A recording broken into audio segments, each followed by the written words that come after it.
All right, here I have a 2004 Chevrolet 2500 Suburban. It happens to have the 8.1 liter, but this will work for most all of these Suburban models, probably Tahoes and Silverados too, but that's just what I have.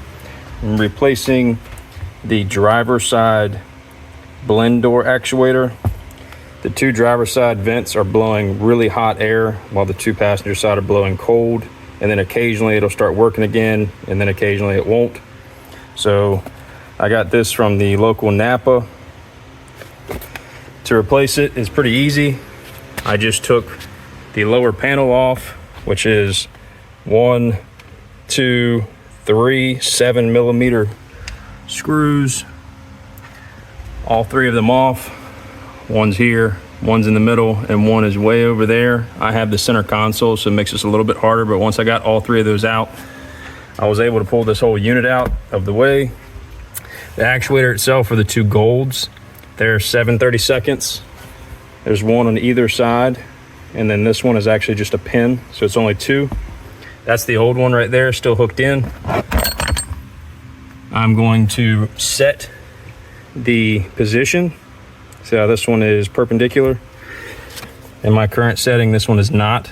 So I'm going to turn the key on. With the old one plugged in, I'm going to cycle the hot cold switch until it matches this. Then I'm going to unplug it, turn the key off, unplug it, put the new one in, and reverse the process, putting it back together. It's as simple as that. There's some resetting, recalibration procedures that you might need to use. If you do, it comes in the box. It gives you a step-by-step of what you're supposed to do to recalibrate it by pulling the fuse. Or if you have a scan tool, you can do that. But that's it.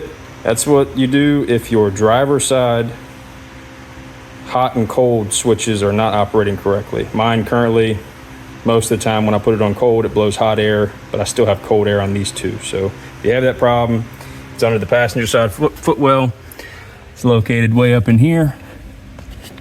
Goes in like that. Pop all this out, replace it, put it back. Simple as that. All right, hope it was helpful. I figured I would just show this right at the end.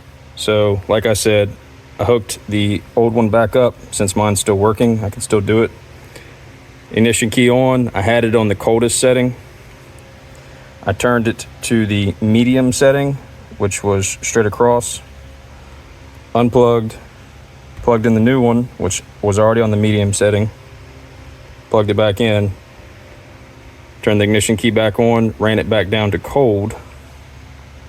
Now it's in the original position that this one was in, so now this should slide right in. Now if this wasn't working at all and I couldn't make that adjustment, then you can manually do this. I just prefer to do it by the actual actuator so I don't tear up anything inside, but there's a lot of people that do that manually. So, all right, hope it helps. Give me a like and subscribe. Check out some other stuff. Thanks for watching.